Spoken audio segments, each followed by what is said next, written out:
Dad demanded I cover my sister's mistake, so I pulled out the documents they never expected me to have. The call came at 2:47 a.m., jarring me awake from the first decent sleep I'd had in weeks. My sister Rosemary's panicked voice crackled through the phone like broken glass. "Aveline, I messed up bad. Really bad. I need your help. My name is Aveline Torres, and I'm the responsible daughter. The one who graduated summa cum laude while Rosemary barely scraped through high school. The one who worked 2 jobs through college while she partied. The one who's been cleaning up her messes for the past 15 years. What happened?" I sat up, already dreading the answer. "I got arrested. DUI and other stuff. Dad's going to kill me. Can you come get me? And maybe don't tell him yet." I checked my bank account on my phone. The bail bondsman would want cash, and Rosemary's legal fees would drain what little I'd saved for my wedding next month. My fiancé Jake had already postponed our honeymoon twice because of Rosemary's emergencies. "I'll be there in an hour." 3 hours later, I was $8,000 poorer and listening to Rosemary sob in my passenger seat about how this would ruin her influencer career. She had 50,000 followers who believed she was a wellness guru, not someone who'd crashed into a farmer's market while high on prescription pills she'd stolen from our grandmother. "You can't tell Dad," she begged. "He'll cut me off completely." "Rosemary, you could have killed someone." "But I didn't, and the lawyer says if we handle this quietly, it'll just be community service and probation." My phone buzzed. Dad's text. "Family breakfast tomorrow. Important discussion." He knew. The silence at breakfast was suffocating. Dad sat at the head of our dining room table, Mum nervously refilling coffee cups, and Rosemary picking at her eggs like a child waiting for punishment. "So," Dad's voice cut through the quiet, "anyone want to explain why I got a call from our insurance company about a claim involving Rosemary and a farmer's market?" Rosemary's fork clattered against her plate. "Daddy? I can explain." "You can explain how you drove under the influence? How you destroyed 3 vendor stalls? How you're facing felony charges?" His voice rose with each question. "It's not that bad," Rosemary whispered. Dad pulled out a manila folder, spread papers across the table. Property damage, $45,000.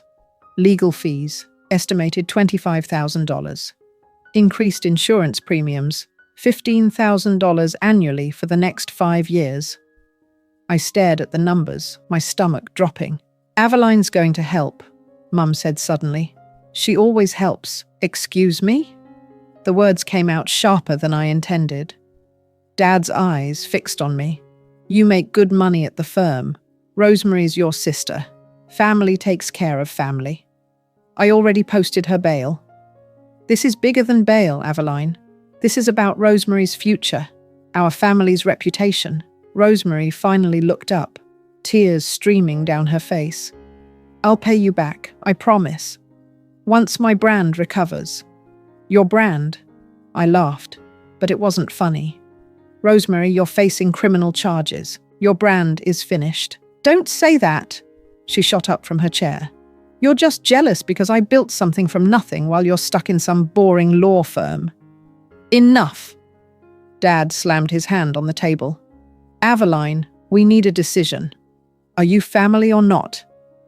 I looked around the table at their expectant faces. Mum wringing her napkin. Rosemary with her practiced vulnerable expression. Dad with his disappointed patriarch routine. Something cold settled in my chest. I need to think about it.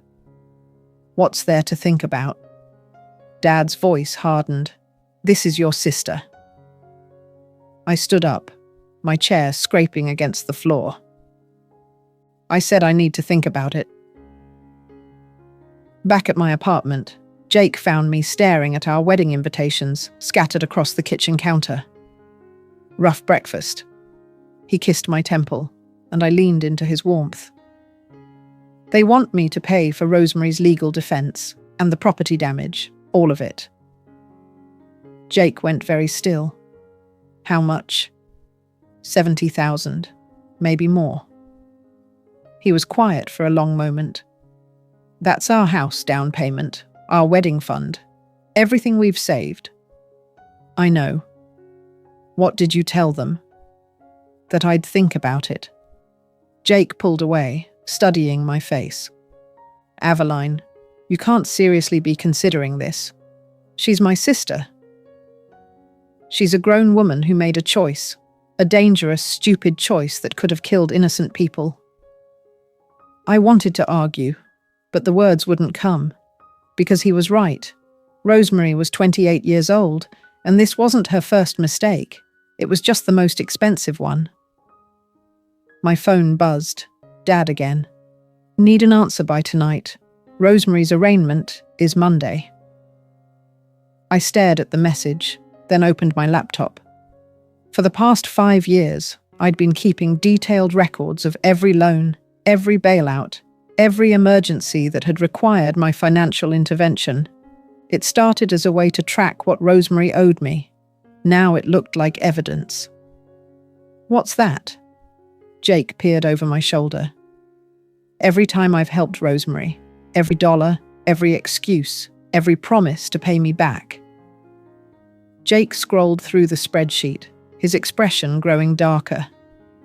Aveline, this is over $200,000. I know. Over 5 years? I pulled up another document. This is what she's earned from her social media partnerships in the same time period. Want to guess how much? Jake was quiet, reading. $400,000, I answered for him. She's made more money than both of us combined, but somehow I'm still paying for her mistakes. My phone rang. Rosemary, sobbing. Aveline, Dad's really mad. He says if you don't help, I'll have to use a public defender. Do you know what that'll do to my reputation? Rosemary, you drove drunk and crashed into a farmer's market. Your reputation is already gone. How can you say that? You're supposed to support me. I've been supporting you for 15 years. This is different. This is serious. It's all been serious, Rosemary. The credit card debt I paid off, the rent money when you got evicted, the medical bills from your cosmetic surgeries. All of it was serious to me. I said I'd pay you back. I pulled up her social media profiles, screenshots of her luxury purchases. You bought a $3,000 handbag last week. How exactly were you planning to pay me back? The line went quiet. Rosemary? That was for work, for content. Content about wellness and financial responsibility. You don't understand my business? I understand that you've earned nearly $500,000 and somehow I'm still your ATM. She hung up. Jake wrapped his arms around me from behind. You know what you have to do. Do I? Aveline, look at yourself. Really look. When's the last time you did something just for you? I thought about it. Our postponed honeymoon. The promotion I'd turned down because it required travel and Rosemary might need me. The house we couldn't buy because my savings kept going to family emergencies. She'll hate me. She already takes you for granted. What's the difference? My phone lit up with a family group text. Dad. Aveline, we're all counting on you. Don't let Rosemary down. I screenshot the message, added it to my documentation file. Then I started typing. The law firm's conference room felt like a courtroom. I'd called the family meeting, insisting on neutral ground. Dad sat across from me, his lawyer face on. Mum fidgeted with her purse. Rosemary looked smaller somehow, without her ring lights and filters. Thank you all for coming, I began, pulling out a thick folder. Aveline, sweetheart, Mum started. We just need to know if you can help Rosemary. I can help, I said. But first, I want to discuss the terms. Dad relaxed slightly. Of course, we can work out a payment plan. Not for Rosemary's legal fees. I opened the folder, spread out documents across the conference table. For the money she already owes me. The silence was deafening. Rosemary leaned forward, squinting at the papers. What is this? Every loan, every bailout, Every emergency you've had in the past 15 years. I pulled out a calculator. Principal amount, $187,000. With reasonable interest, $294,000. You kept track. Rosemary's voice was barely a whisper. Someone had to. Dad's lawyer mask slipped. Aveline, this is family money. You don't charge family interest. Family doesn't steal from family either. I pulled out another document. Rosemary, do you remember opening a credit card in my name for emergencies? Her face went white. Or using my information to lease that BMW you crashed last year? That was different, she stammered. You said you'd help. I said I'd co-sign. I didn't say you could forge my signature. Mum gasped. Rosemary, you didn't. It's not a big deal. Rosemary's voice cracked. Aveline makes good money. Made good money, I corrected. Past tense. I turned down a partnership track position because it required me to be available for travel. Couldn't risk missing one of your emergencies. I pulled out more documents. Screenshots of Rosemary's social media posts showing her luxury lifestyle. Bank statements showing her actual income. Records of every lie she'd told about being broke. This one's my favorite, I said, showing them a photo of Rosemary at a resort in Cabo. Posted the same week she called me crying about not having rent money. Dad was reading through the papers, his expression growing darker. Rosemary, is this accurate? It's not what it looks like, Rosemary said quickly. It looks like fraud, I said calmly, which, coincidentally, is what you're already being charged with. Aveline. Mum looked horrified. How can you talk to your sister like that? How has she been talking to me for 15 years? I stood up, pacing to the window. Do you know what I gave up for Rosemary? A partnership. A house. A wedding. I'm 33 years old, and I'm living paycheck to paycheck because every spare dollar goes to cleaning up her messes. We didn't ask you to do that, Dad said quietly. I turned around. You didn't ask? Really? I pulled out my phone, scrolled through messages. Here's you, Dad. Aveline, Rosemary needs help, and you're the only one who can afford it. And here, family doesn't abandon family. And my personal favorite, what's the point of your law degree if you can't help your own sister? Dad's face flushed red. And Mum, I continued, your greatest hits include Rosemary's always been sensitive, and you know she doesn't mean it, and she looks up to you so much. We were just, Mum started, manipulating me for 15 years. Rosemary finally found her voice. So what do you want? Me to go to prison? I want you to take responsibility, for once in your life. I am taking responsibility, that's why I called you. No, you called me to fix it for you, like always. I sat back down, pulled out one final document. This is a promissory note. Rosemary agrees to pay back the $187,000 she owes me, plus interest, at $2,000 per month for 15 years. I can't afford that. Then maybe you shouldn't have spent it. Dad leaned forward. Aveline, be reasonable. Rosemary's career is ruined. She can't make that kind of money anymore. Then she'll get a regular job, like everyone else. You're being cruel, Mum whispered. I'm being fair, for the first time in my life. Rosemary was crying now, real tears instead of her usual performance. I never meant for it to get this bad, but it did get this bad, and now we're here. I gathered up my documents, put them back in the folder. Here's what's going to happen. Rosemary signs the promissory note, and I'll help with her legal fees.